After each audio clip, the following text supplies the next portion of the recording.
Assalamualaikum warahmatullahi wabarakatuh. A'udzu billahi minasyaitonir rajim. Bismillahirrahmanirrahim.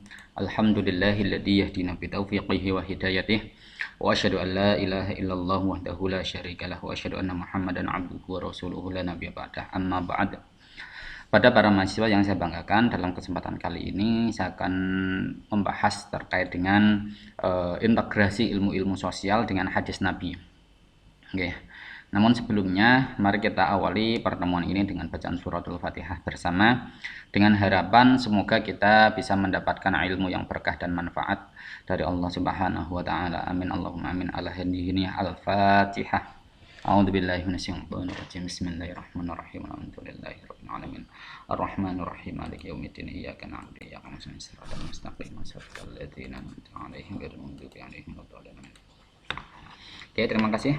Gimana kabarnya? Baik ya, alhamdulillah.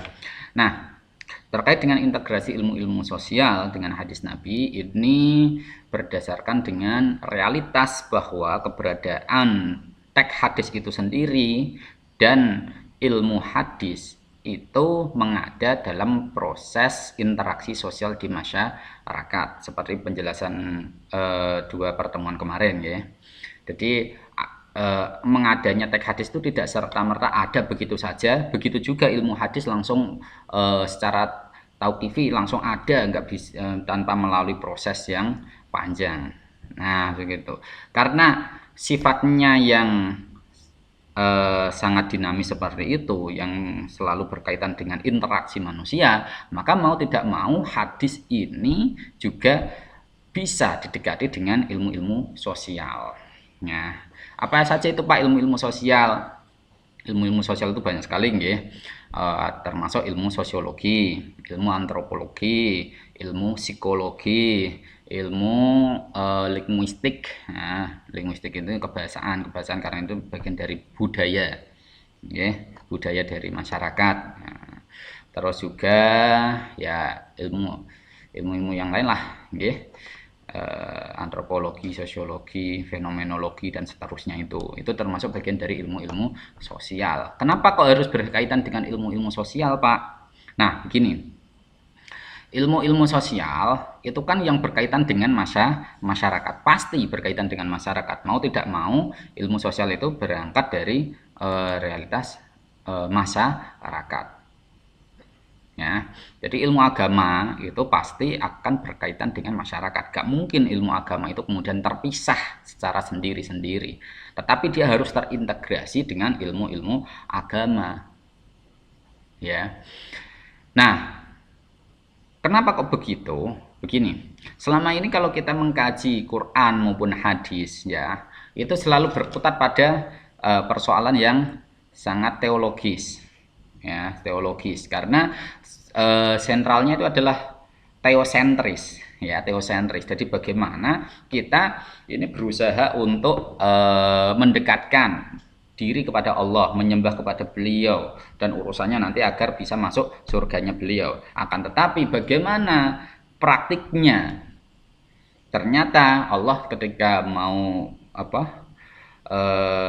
menghendaki hambanya untuk masuk surga itu tidak hanya persoalan ibadah mahdhah, tapi ada ibadah-ibadah ghairu mahdhah, termasuk diantara adalah muamalah. Lah, ketika berbicara masalah muamalah inilah kita harus berinteraksi dengan masyarakat, di mana realitas masyarakat itu akan selalu berubah.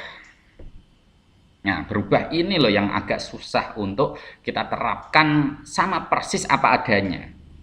Jadi teks hadisnya seperti itu. Nah, misalkan Nabi selalu makan menggunakan 3 jari.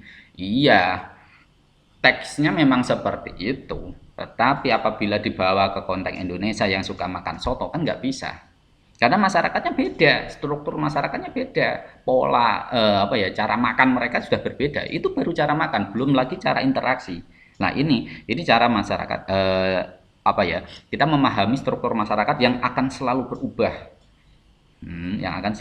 berubah, Nah, disinilah penting kita membuat mengintegrasikan ilmu-ilmu sosial dalam memahami hadis Nabi. Nah, itu yang pertama. Jadi kita tidak lagi belajar agama dalam menara mercusuar, dalam arti nggak bisa diakses oleh manusia-manusia yang memakainya. Dalam arti kita tidak bisa berbicara agama secara teosentris saja. Nah, gitu.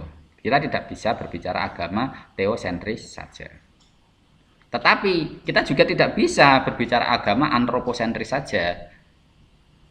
Antroposentris itu maksudnya gimana, Pak? Kita murni belajar dari realitas masyarakat. Gak bisa semacam itu. Dalam arti misalkan begini,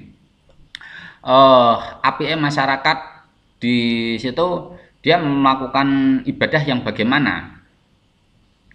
Kalau kita mengacu pada Islam, di mana Islam ini termasuk bagian dari agama Semitis atau agama Samawi, ya, di mana rujukan utama adalah wahyu, maka mau tidak mau ketika kita berinteraksi dengan masyarakat juga harus bersandarkan pada wahyu itu sendiri. Nah, beda dengan agama-agama ardi, ya, agama-agama ardi yang dia akan berinteraksi dengan masyarakatnya sendiri, ya. Piye carane ngatur ya dengan masyarakatnya tanpa ada tendensi dari wahyu. Nah, disinilah kita harus mengkolaborasikan, mengintegrasikan antara pendekatan teosentris dan antroposentris sehingga yang tepat, ya, menurut saya yang tepat dalam keadaan seperti ini kita menggunakan pendekatan teo-antroposentris.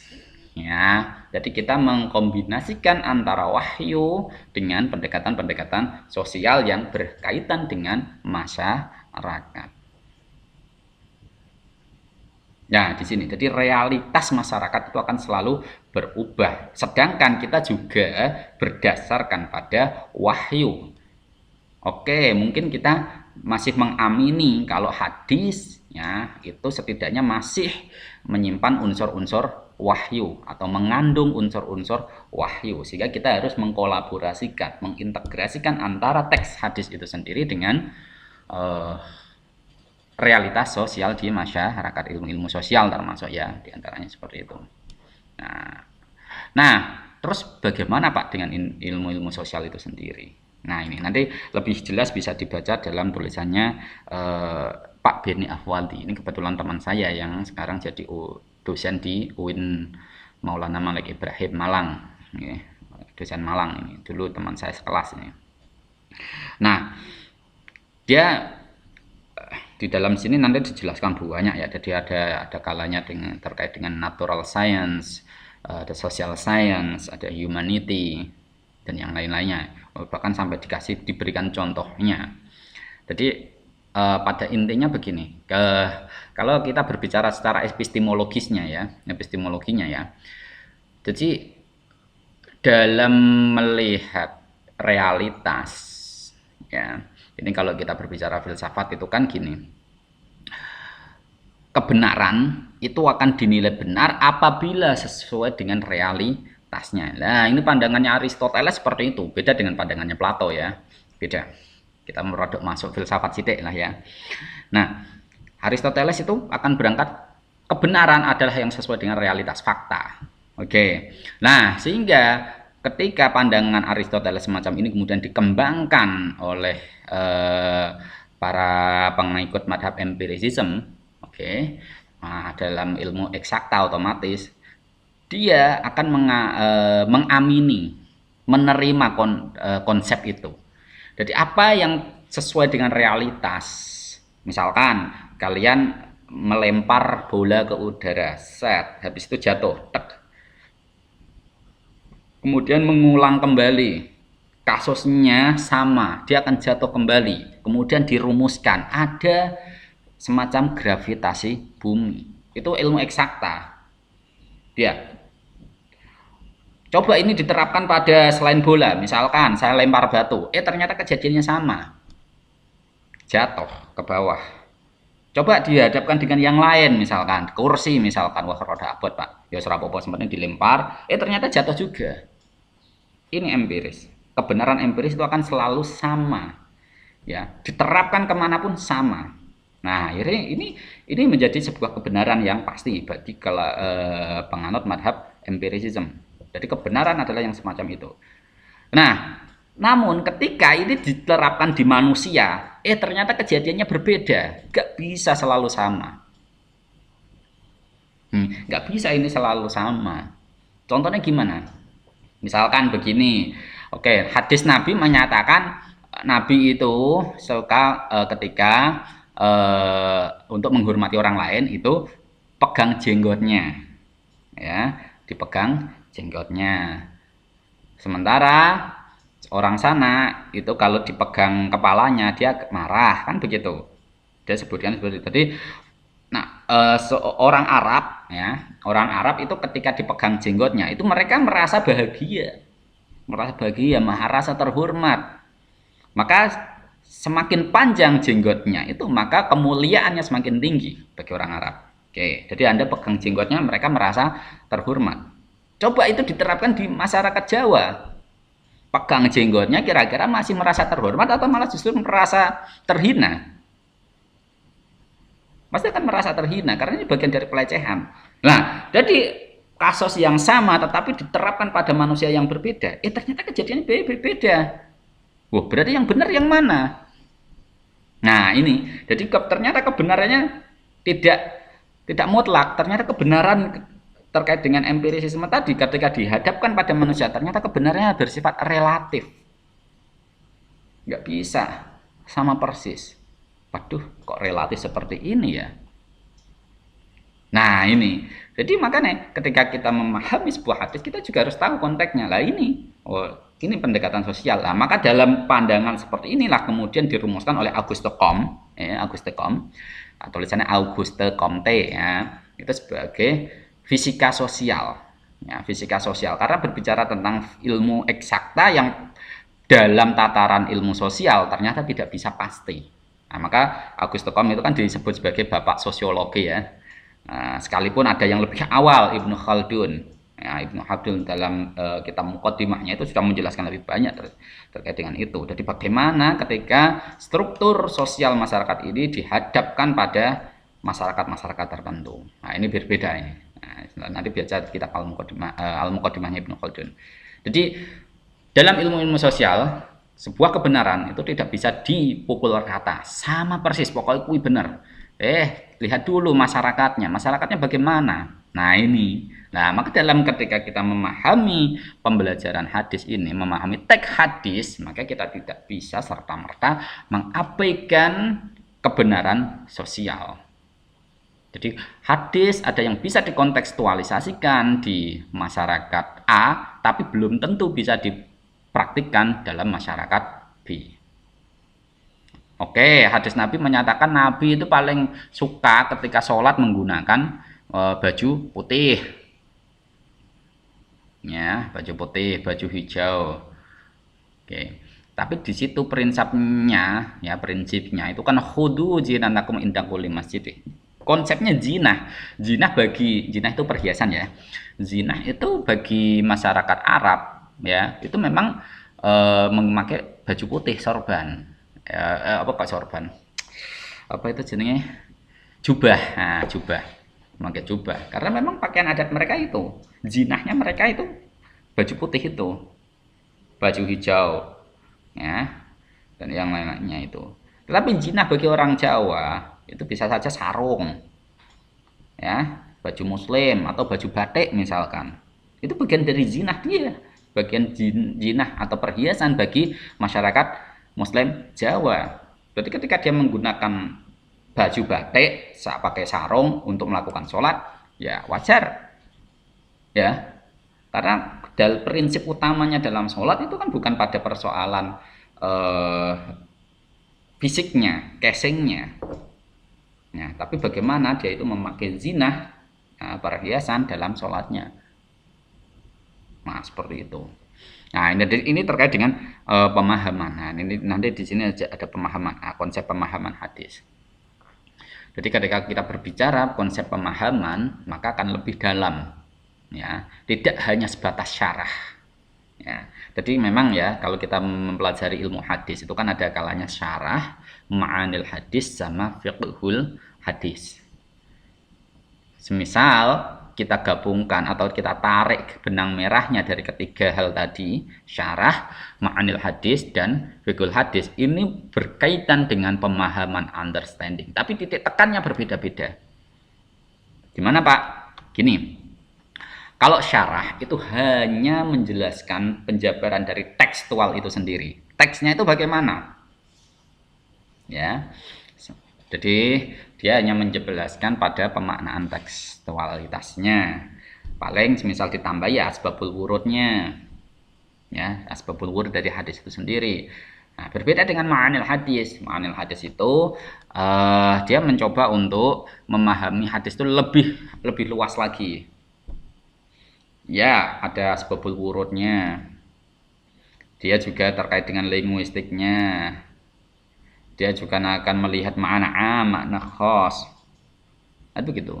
Beda dengan fiqhul hadis lebih dalam lagi karena yang akan ditelisik itu pada persoalan wilayah substansial. Substansi dari makna itu apa? Wah, ketika kita sudah berbicara fiqhul hadis, maka beragam perangkat keilmuan kita harus miliki. Gak bisa kita hanya berbicara pada level linguistik saja, kebahasaan. Kita juga tidak bisa hanya sebatas pada kritik sanad, kritik matan, tapi lebih dari itu. Kalau dalam bahasanya Pak Mustaqim itu kita juga harus melihat ada asbabul wurud makro, ada asbabul wurud mikro. Disitulah ada ideal moral, kan sampai segitunya. Ini kalau kita berbicara ya mirip dengan hermeneutik ya. Jadi fikih itu kan artinya pemahaman yang sangat komprehensif ya, maka kita harus terintegrasi antar keilmuan. Antar keilmuan. Jadi pemahamannya seperti itu. Jadi pada intinya kita mencoba untuk melakukan pemahaman hadis secara komprehensif dan disesuaikan dengan konteks masyarakat yang menerima hadis itu. Iya, memang pada awalnya mukhatab dari hadis itu adalah orang Arab. Namun ketika hadis itu sudah mulai menyebar ke seluruh dunia, mukhatabnya tidak lagi orang Arab, tetapi seluruh umat Islam yang ada di dunia. Nah, ini belum lagi saya berbicara terkait dengan orientalisme ya. Orientalisme itu kan yang menerima tidak hanya orang Islam, non-Muslim pun mengkaji hadis itu. Nah, tapi saya tidak fokus ke sana. Kita fokus ke bagaimana penerimaan umat Islam itu dalam memahami hadis. Umat Islam sedunia maksudnya, ya, memahami hadis. Nah, disinilah kemudian kita memang harus terbuka dengan adanya ilmu-ilmu sosial, termasuk ilmu sosiologi, di mana ilmu sosiologi itu dia akan berbicara terkait dengan interaksi masyarakat. Pola interaksi dari masyarakat itu sendiri ya. Jadi misalkan si A sama si B ini pola interaksinya bagaimana, apakah dia ini bisa saling mendukung ataukah justru malah konflik. Belum lagi B dengan C bagaimana, apakah ini saling mendukung ya, saling support atau malah justru konflik. Belum lagi C dengan A dibalik ya, itu baru 3 orang. Coba kalau beberapa orang, ini pola interaksi ini yang kemudian harus dibahas. Nah, ini berbicara sosiologi. Jadi misalkan keteraturan masyarakat yang semajemuk tadi ya, ada masyarakat banyak, kok ini bisa rada akor ya. Ini ada apa? Siapa yang berperan di sana? Ada charismatic leadernya siapa? Terus isu yang diangkat apa? Nah, misalkan dalam konteks Indonesia, masyarakat Indonesia ini kan multikultur. Ya, multikultur. Tapi kok bisa agama ini bagaimana? Nah, ini yang perlu dikaji. Bagaimana sosok-sosok yang berperan dalam mendamaikan umat Islam di Indonesia. Nah, sampai Taliban aja sendiri pernah datang ke NU dulu ya. Taliban. Sekarang lagi geger-geger isu Taliban ya. Taliban menguasai Afghanistan itu. Bagaimana kemudian mereka mengkaji dengan beragam masyarakat yang multikultur tapi bisa damai. Mereka perlu belajar itu. Sosok Taliban harus belajar itu. Belum lagi isu yang diangkat apa? Ternyata isu yang diangkat di Indonesia kan terkait dengan nasionalisme, asobiyah, kesukuan. kesukuan kita. Jadi kita angkat kesukuan itu. Nah ini bisa teratur. Ada isu-isu itu yang kemudian bisa menciptakan keteraturan dalam masyarakat yang multikultur atau masyarakat majmuk itu sendiri. Nah itu kalau sosiologi. Kalau antropologi apa Pak? Antropologi ya kita akan berbicara pada masyarakat itu sendiri, orangnya. Berbicara orangnya, jadi lebih luas daripada sosiologi. Mulai dari sistem tradisi, sosiologinya, sistem kemasyarakatannya, bahkan sampai sistem politiknya, dan seterusnya. Itu antropologi. Biasanya seorang antropolog ini diminta untuk melakukan grounded research. Grounded research sekaligus field research. Nah, grounded itu penelitian mendasar. Dia harus, apa ya jenenge, bolehlah dia menggunakan teori, tapi dia harus melihat realitas masyarakat itu sendiri. Barangkali teori yang ia pakai ini kemudian terfalsifikasi atau tidak dipakai dalam melihat lokus penelitiannya tadi ya, tidak bisa dilihat dari lokus penelitian. Ternyata masyarakatnya beda, nggak seperti masyarakat sana. Nah ini antropologi. Sejarah mungkin kalian sudah tahu, sejarah kan cerita ya, peristiwa masa lampau itu sejarah.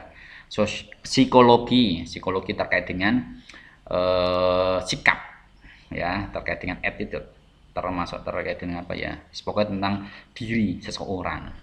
Wong iki nek tak omongi secara serius itu kira-kira tenanan ora. Kan pernah Nabi terjadi kasus itu, ada seorang tua, seorang tua tanya pada Nabi. Jadi Nabi, besok itu di surga itu ada orang yang kayak saya enggak? Nabi jawabannya gampang, ora ono wong kaya kowe. Ora ono wong kaya kowe. Wah, seketika itu orang itu langsung kaget, seketika meninggal. Padahal yang diinginkan Nabi saat itu adalah Nabi menginginkan besok di surga itu nggak ada orang tua, semuanya dikembalikan pada muda. Tapi orang itu menerimanya dengan cara pemahaman yang ya dalam tanda kutip belum tepat. Karena ya mungkin ini Nabi sudah memahami psikologi seorang itu atau tidak kan gitu. Tapi saya yakin Nabi sebenarnya punya sense of humornya yang sangat tinggi, tetapi penerimaan dari sahabatnya tadi tidak bisa tepat. Tidak bisa tepat, akhirnya yang terjadi ya seperti itulah ya, ternyata dia meninggal ketika gara-gara kaget masalah itu. Nah, ini kan menjadi problem tersendiri ya. Jadi psikologi terus lagi ya banyak lah, misalkan contohnya gini, apa ya, kasus apa ya, misalkan Nabi pernah melakukan tindak kekerasan, misalkan ada hadis-hadis yang semacam itu ya, itu biasanya di dalam kasus peperangan, hadis tentang Ghazwah ya, itu terkadang dilacak, ini kira-kira saya ngomong bener Nabi enggak, karena banyak kritikus itu sudah paham jadi karakteristik Nabi itu semacam ini, dia itu orangnya tegas ya, dia akan berlemah lembut pada orang yang lemah, dia akan berbicara tegas pada orang yang kuat, kan begitu. Nah, kan begitu. Tapi ada hadis yang bernada diskriminatif. Ini kira-kira mencerminkan ini adalah perkataan Nabi atau tidak? Wah, ini secara kan kita akan lacak. Oh, ini diskriminasi nih. Kira-kira Nabi berhak layak nggak ngomong kayak gitu? Nah, itu. Nah, ini langsung contohnya saja ya, biar tidak terlalu lama. Jadi bagaimana kita mendekati satu teks hadis itu dengan pendekatan sosial, termasuk sosiologi. Nah, jadi gambaran utamanya begini. Jadi hadis ini didekati dipandang dari berbagai perspektif. Ada sosiologi, antropologi, sejarah, sebenarnya banyak lagi yang di sini, ada psikologi dan yang lain-lainnya. Kemudian teks hadis. Ini kemudian dilihat, nah jadilah makna kontekstual. Nah ini hadis yang ingin disampaikan oleh Mas Beni Ahwadi, itu terkait dengan kepemimpinan terhadap orang Quraisy. La yajalu hadal amru fi Quraisyin ma baqi minhum isnain. Ini ada di dalam Bukhari, Muslim, dan juga di dalam kitab Imam Ahmad.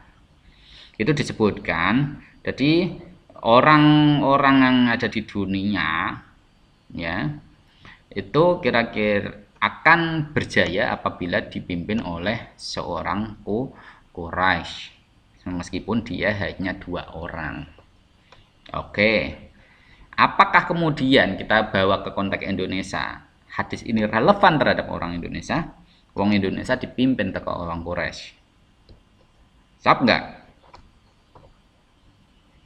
Apakah sebuah kepemimpinan itu harus melakukan impor dari negara yang tidak gampangnya negara lain lah, di mana mereka itu tidak paham persis terhadap kondisi lingkungannya itu. Wong Quraisy paham terkait dengan kondisi Indonesia, kira-kira paham nggak? Pasti dia tidak akan paham. Nah, maka dalam hal ini kita harus menelaah konteks hadis ini muncul ini kenapa. Nah, ini akan kita berbicara terkait dengan kesejarahan dan sosiologi umat saat itu. Jadi orang-orang Arab itu kan saat itu tribalisme ya, tribalisme ya. Jadi kesukuan di mana di mereka yang kuat, mereka yang akan memimpin. Asobiahnya sangat tinggi di sana ini. Asobiahnya sangat tinggi. Lah ternyata Quraisy ya, kelompok Quraisy itu dari Qusay ya, pendirinya Qusay bin Kilab aslinya pendirinya, tetapi ini dinisbatkan pada Fihr. Fihr itu namanya aslinya nama Quraisy, tapi pendiri dari Bani Quraisy itu adalah Qusay. Lah Qusay ini kemudian mampu menguasai lini-lini pemerintahan di Arab saat itu.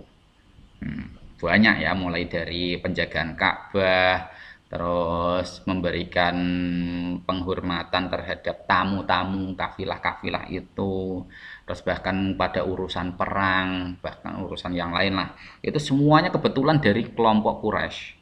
Ada yang dari Bani Hasyim, ada yang dari Bani Muthalib, ada yang dari Bani Abbas ya, ada yang dari Kinanah, ada yang kalau Abu Bakar ini dari siapa?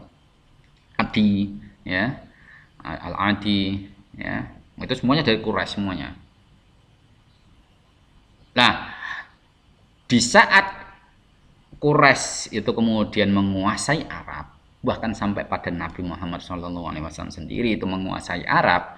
Lah pasca meninggalnya Nabi ini ternyata orang-orang Ansor sekala itu sudah mulai merumuskan bagaimana kepemimpinan ini harus diambil alih.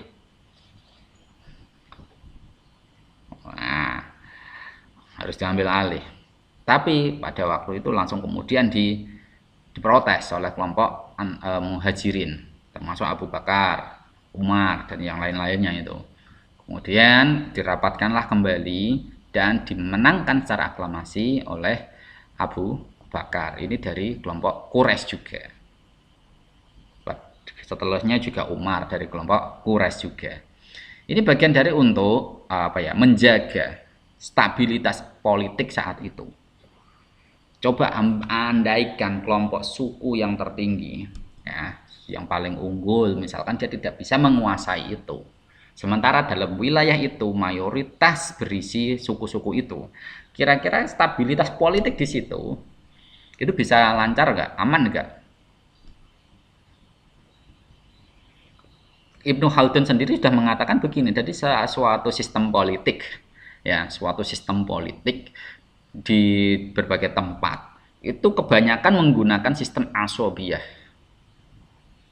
Kenapa? Di situ ada semacam kekuatan tersendiri, loyalitas mereka itu juga akan dipengaruhi dari para pendukungnya. Semakin banyak pendukungnya, semakin banyak sukunya, maka dia akan bisa menguasai stabilitas politik itu. Misalkan kayak di Indonesia saja, oke, mungkin saat ini suku Jawa paling mendominasi. Oke, mulai dari presiden pertama hingga saat ini, kecuali beberapa presiden ya, termasuk B.J. Habibie, ya, itu kebanyakan memiliki unsur-unsur Jawa. Itu pertama, kesukuannya, asobiahnya kuat. Terus yang kedua terkait dengan partai. Ya oke, partai mungkin bisa mempengaruhi ya, kan, tapi di sini lebih kepada siapa partai terkuat saat itu. Pernah Demokrat dan saat ini PDI, mungkin PDI akan menang. Misal PDI menang kok tiba-tiba calon presidennya itu dari partai yang minor, misalkan minor siapa ya, partai P3 misalkan, kira-kira goyang nggak itu negara itu? Nah ini maka dalam hal ini untuk menjaga stabilitas, maka terkadang asobiah ini ya maka dipentingkan. Cuman apakah kemudian asobiah ini bisa diterapkan secara menyeluruh? Nah ini yang paling penting kita pelacak. Mungkin nggak Nabi Muhammad SAW ini kemudian mengajarkan fanatisme terhadap suku itu sangat tinggi? Mungkin nggak kira-kira? Yo, bisa saja mungkin. Seperti kita diajarkan untuk loyal terhadap nasionalisme kita, itu bagian dari itu juga.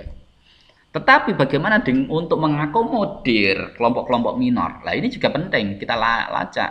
Di sisi lain kita harus berhadapan dengan kelompok lain. Apakah kemudian mereka ini kemudian dibiarkan bahkan disingkirkan? Oke, kira-kira hadis tadi masih relevan nggak? Ketika berbicara, oke kelompok asobiahnya itu harus suku Quraisy, suku-suku non Quraisy harus disingkirkan. Mungkin nggak itu diutarakan oleh Nabi? Nah, silakan nanti ini dilacak secara keseluruhan dari berbagai sudut pandang, ya, berbagai perspektif. Sebenarnya di dalam tulisannya Mas Bedi ini sudah disinggung masalah itu. Jadi nanti silakan Anda pelajari lebih lanjut. Jadi ada dua kemungkinan. Ini teks ini layazaluna dan seterusnya ini apakah benar perkataan Nabi atau tidak? Tapi kalau kita berdasarkan pada di mukharijnya, di mana hadis ini bersumber, pasti kita akan sudah mengatakan hadis itu sahih karena tercantum pada Sahih Al-Bukhari. Tapi bagaimana untuk upaya kontekstualisasi? Kita lihat kesejarahannya. Nah, begitulah kira-kira, ya. Jadi ketika kita memahami hadis, mari kita memahaminya dari berbagai sudut pandang. Kita jangan sampai terjebak dalam satu sudut pandang. Dengan adanya berbagai sudut pandang inilah kita berusaha untuk membumikan pemahaman hadis, ya, di mana mukhatabnya itu tidak lagi hanya orang Arab, tapi umat Islam seluruh dunia. Nah, disinilah upaya kontekstualisasi kita. Namun kita tetap mengedepankan pendekatan teoantropocentris. Ya, teoantropocentris dalam arti bahwa kita mengkolaborasikan atau kita mengintegrasikan antara ilmu-ilmu sosial dengan dengan wahyu Al-Qur'an maupun hadis. Nah, seperti itu. Oke, itu yang dapat saya sampaikan terkait dengan materi hari ini. Selebihnya nanti kita bisa diskusikan dalam forum WhatsApp, ya, WA group, ya. Tugas seperti biasa kalian memberikan respon terhadap isu yang saya lempar saat ini, ya, nanti diupload di Kelas. Nah, kurang lebihnya saya mohon maaf yang sebesar-besarnya. Mari kita akhiri dengan bacaan alhamdulillah bersama. Alhamdulillahirabbil alamin. Sekian dari saya, wallahul muwaffiq ila aqwamit thoriq. Wassalamualaikum warahmatullahi wabarakatuh.